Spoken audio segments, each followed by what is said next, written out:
Imagine this: an ordinary November afternoon in a quiet North Carolina neighborhood. The school bus pulls up to its usual stop. 11-year-old Madalina Cojocari steps off, her small figure blending into the routine bustle of kids heading home. She waves to a neighbor, her bright smile hinting at nothing unusual. This was the last time anyone would see her. 3 weeks later, the world learned of her disappearance, not through breaking news or a desperate plea from her family, but because her school finally raised an alarm. Why had her absence gone unreported? And what secrets were hidden in the silence of her own home? This is the story of Madalina Cojocari, a mystery that has shaken a quiet town, captured national attention, and left a trail of unanswered questions. 3 weeks. That's how long it took before anyone outside Madalina's home realized something was terribly wrong. For 21 days, her absence went unreported. No frantic calls from her parents.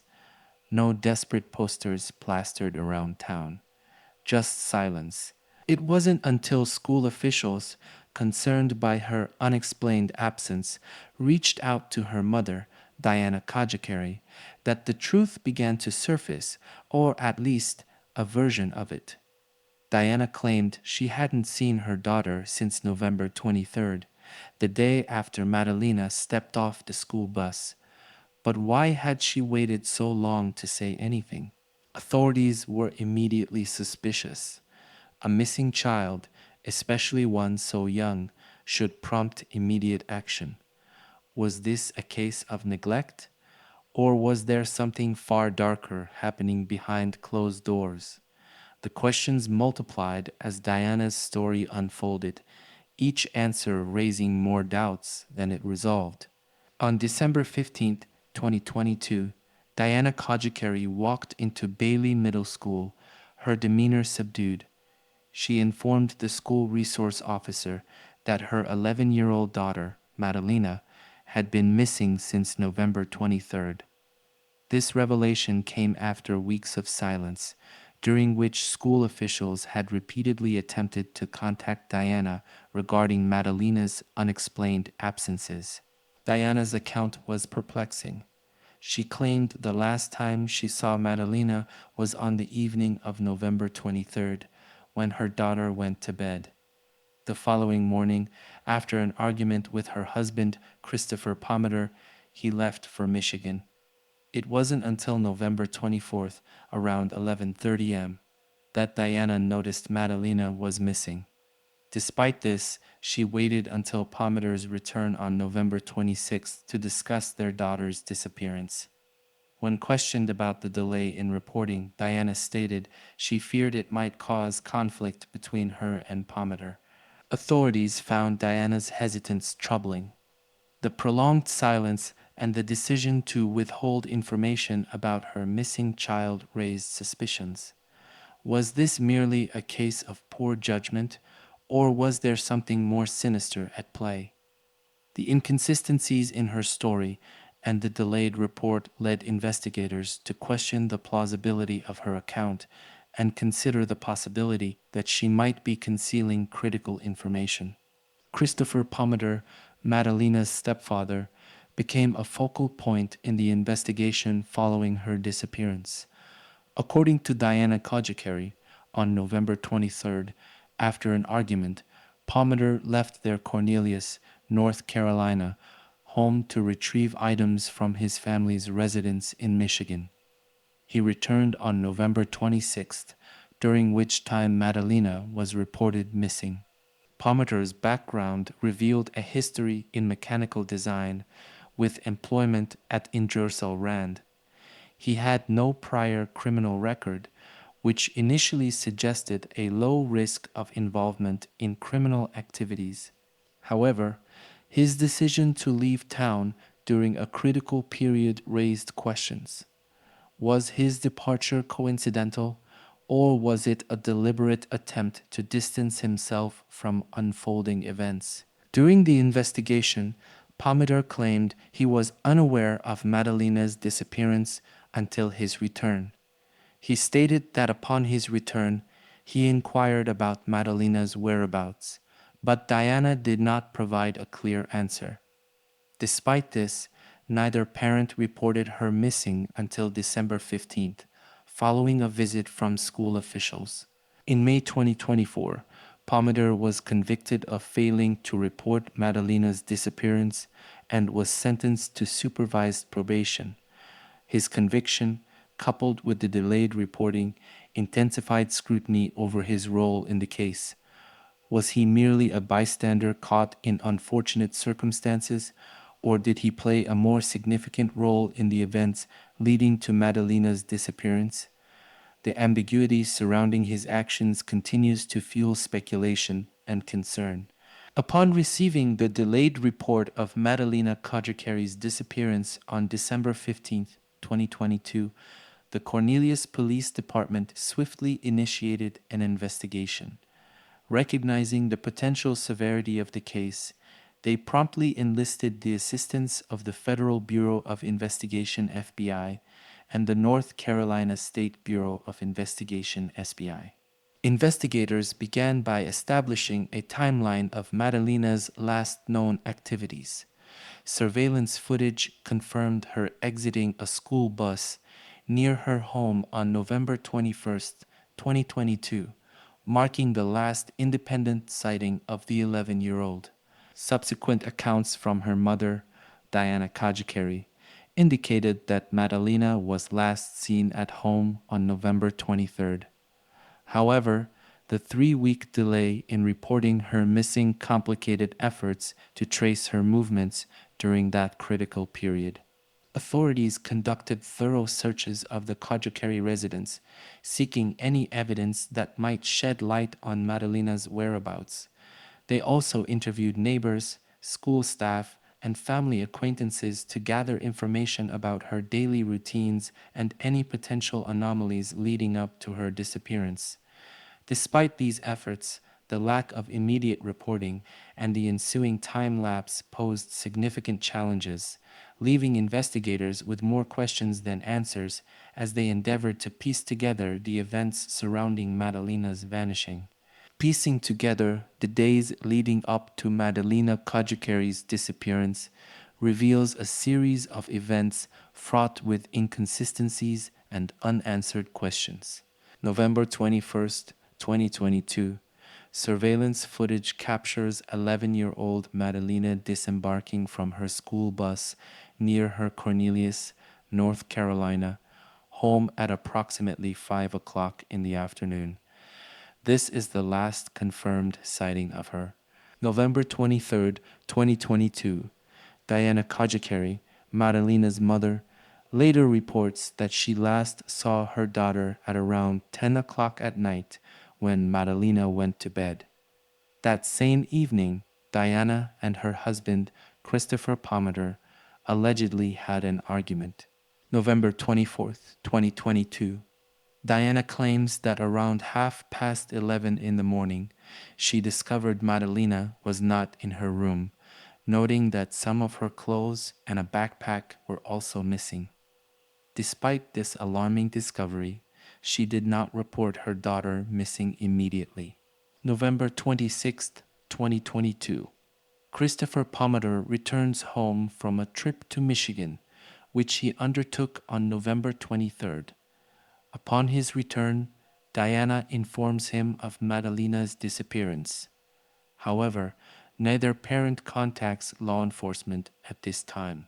December 12, 2022, a school resource officer visits the Cojocari residence due to Madalina's extended absence from school.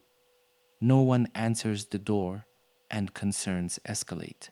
December 15, 2022, Diana Cojocari finally reports Madalina missing to school officials, who then notify law enforcement.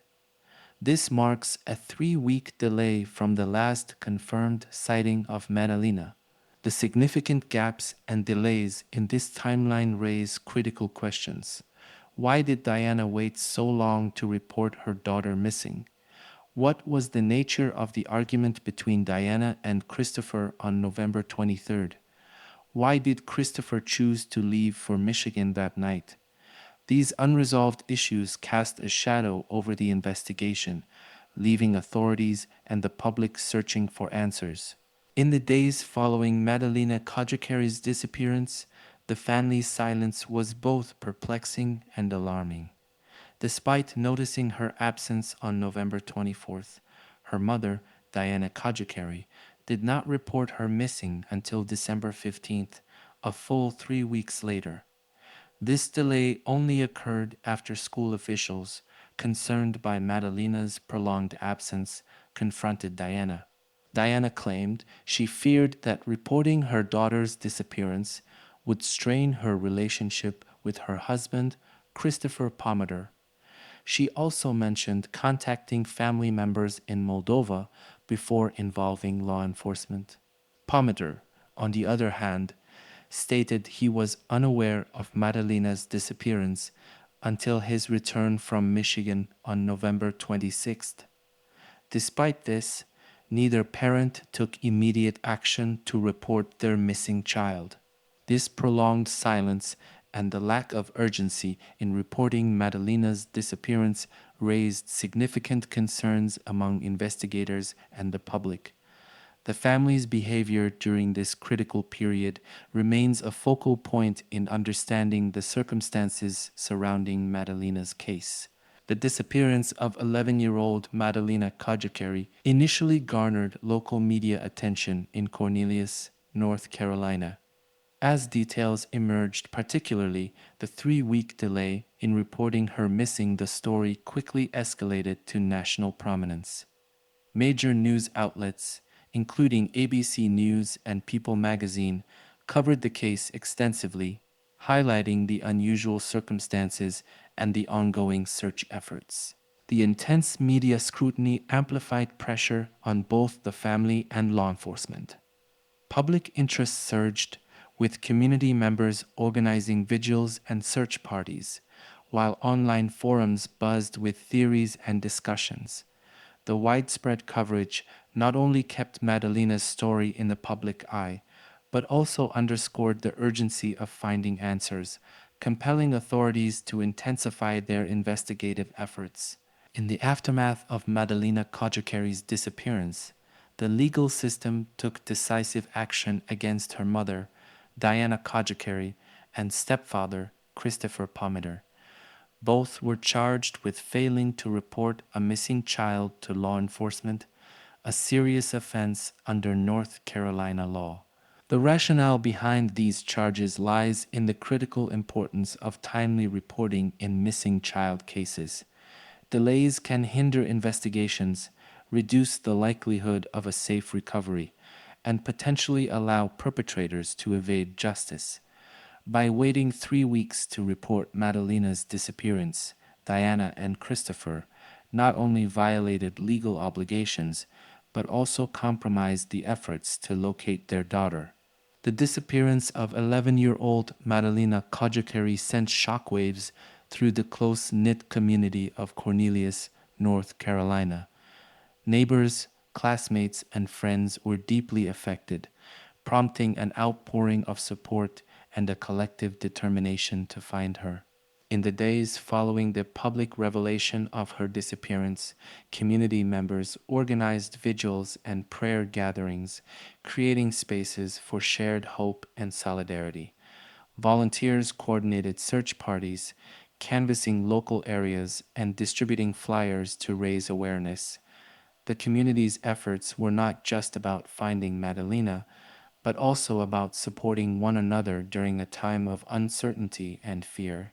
Madalina's classmates and teachers at Bailey Middle School remembered her as a bright and kind student, always eager to learn and help others.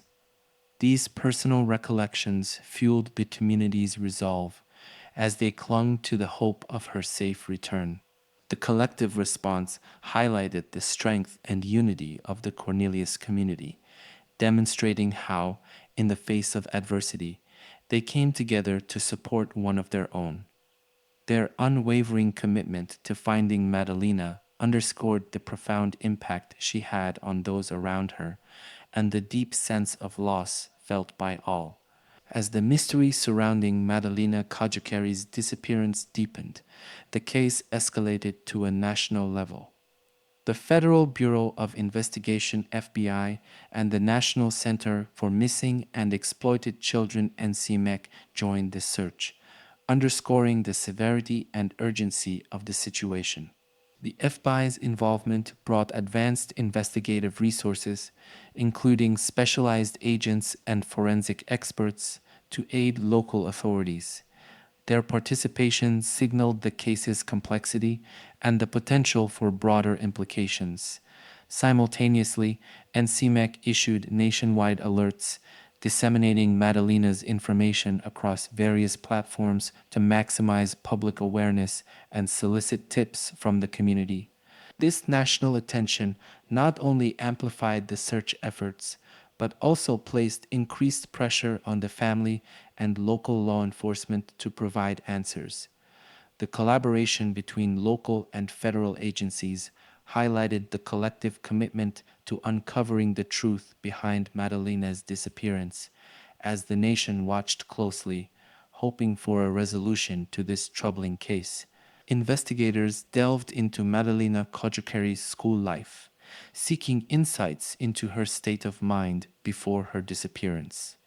Teachers and classmates at Bailey Middle School described her as a bright and engaged student, known for her kindness and enthusiasm. However, in the weeks leading up to November 21, 2022, some noted subtle changes in her demeanor.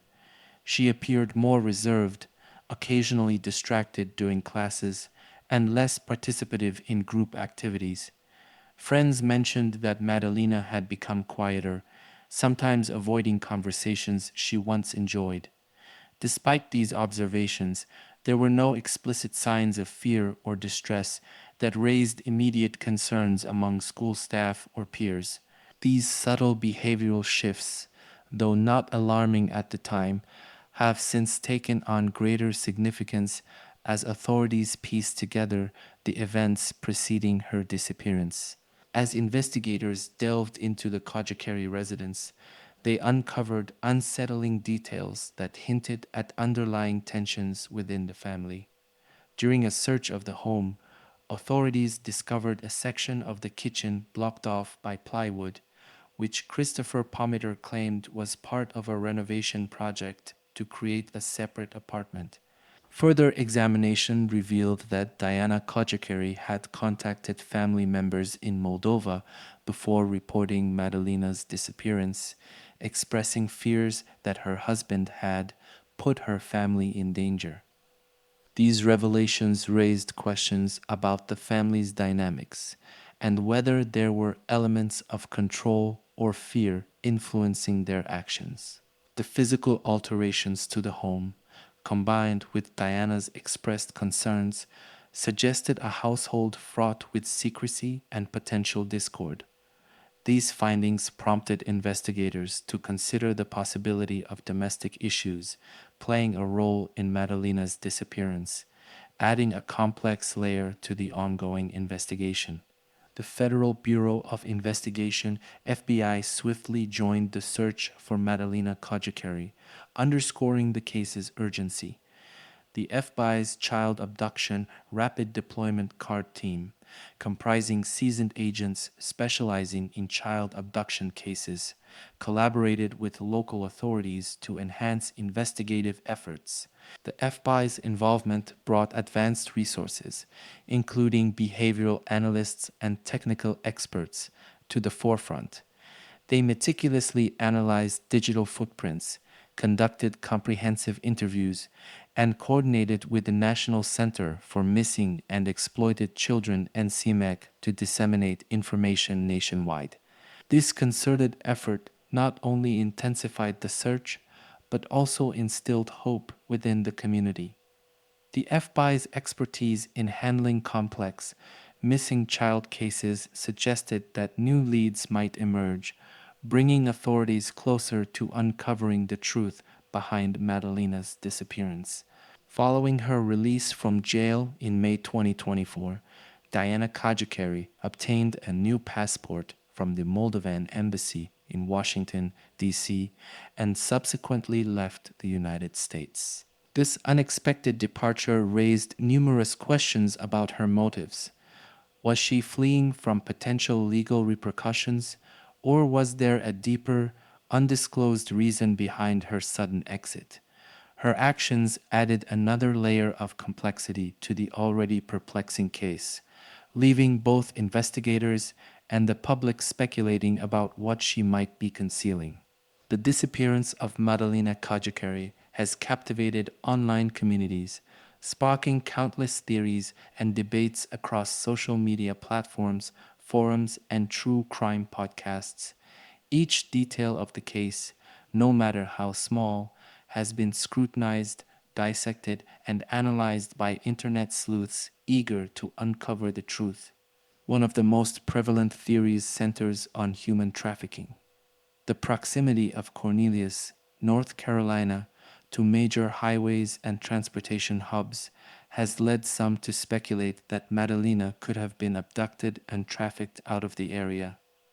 This theory gained traction due to the lack of evidence pointing to a voluntary disappearance and the significant delay in reporting her missing. Another widely discussed possibility involves family involvement. Diana Cojocari's inconsistent statements and delayed reporting have fueled speculation that she may know more about her daughter's disappearance than she has admitted. Her decision to leave the country with a newly issued passport raised eyebrows, with some suggesting she might have fled to avoid deeper investigation or to protect herself from potential legal consequences. Others argue she may have taken extreme measures to shield Madalina from someone or something dangerous. The stepfather, Christopher Pometer, has also been the subject of intense scrutiny. Internet users have questioned the timing of his trip to Michigan, which coincided with the last known days of Madalina's presence at home. Some theorize that his departure was an attempt to establish an alibi, while others believe it might simply be a coincidence. There is also speculation that Madalina might have run away voluntarily, though this theory is less supported by the known facts. Some online sleuths point to possible signs of distress in her school life or interactions with peers, wondering if she may have been trying to escape a troubled home environment.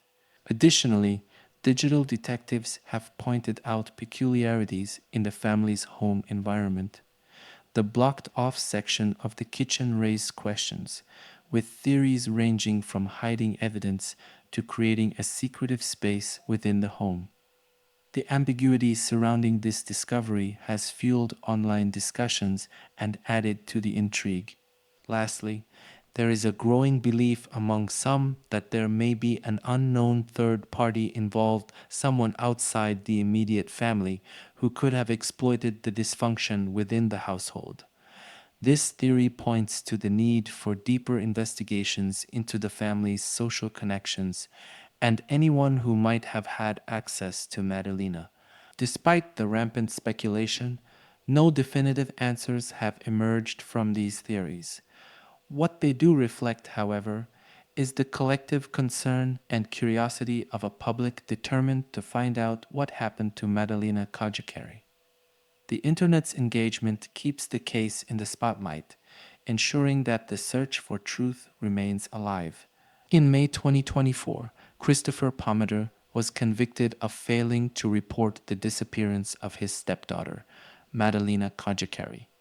The jury deliberated for less than 15 minutes before delivering the guilty verdict.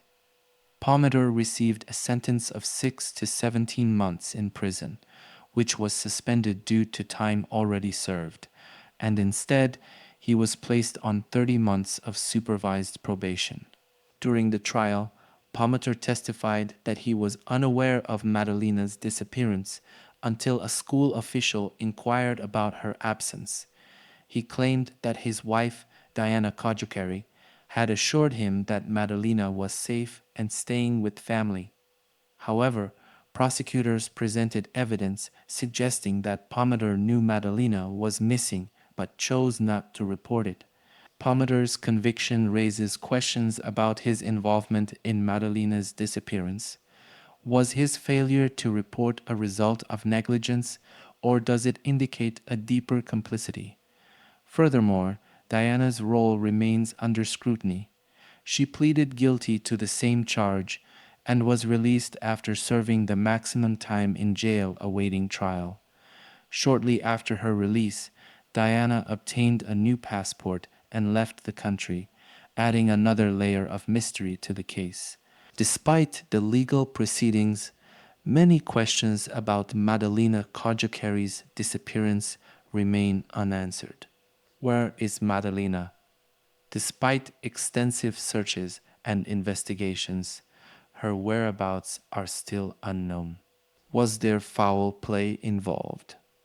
The circumstances surrounding her disappearance and the delayed reporting by her parents suggest the possibility of foul play. Did she disappear willingly? There is no evidence to suggest that Madalina left on her own accord, but this possibility has not been entirely ruled out. What was the nature of the relationship between Diana and Christopher? Testimonies and evidence suggest a strained relationship, but the extent of its impact on Madalina is unclear. Why did Diana leave the country? Her departure shortly after her release raises questions about her motives and potential knowledge regarding Madalina's disappearance. These lingering mysteries continue to haunt the community and all those following the case, leaving a sense of unease and a desperate need for answers. Despite the passage of time, local authorities remain steadfast in their pursuit of answers regarding Madalina Cojocari's disappearance. The Cornelius Police Department, in collaboration with the FBI and the North Carolina State Bureau of Investigation, continues to follow every lead, no matter how small. They have conducted extensive searches, including areas in Madison County, North Carolina, where Madalina's mother, Diana Cojocari, was believed to have traveled during the critical period following the girl's disappearance. Investigators have also executed multiple search warrants at the Cojocari residence, seizing items such as cell phones and computers to analyze for any digital evidence that might shed light on Madalina's whereabouts. Additionally, they have interviewed numerous individuals connected to the family, including neighbors, school officials, and family members, to piece together a comprehensive timeline of events. The commitment of law enforcement to this case is unwavering. They have utilized various resources, including forensic analysis, behavioral profiling, and public appeals, to keep the investigation active. Their relentless efforts demonstrate a dedication to uncovering the truth and bringing closure to Madalina's loved ones and the community. As we reflect on the unanswered questions surrounding Madalina Cojocari's disappearance, we are reminded of the importance of community involvement in solving such cases. If you have any information, no matter how insignificant it may seem, please come forward. Your tip could be the key to unraveling this mystery and bringing Madalina home. Anyone with information is urged to contact the Cornelius Police Department at 704 892 7773 or the FBI at 1 800 CALL FBI. For those who wish to remain anonymous, tips can be submitted to North Mecklenburg Crime Stoppers at 704 896 7867. Together, we can make a difference. Let's not let this case grow cold.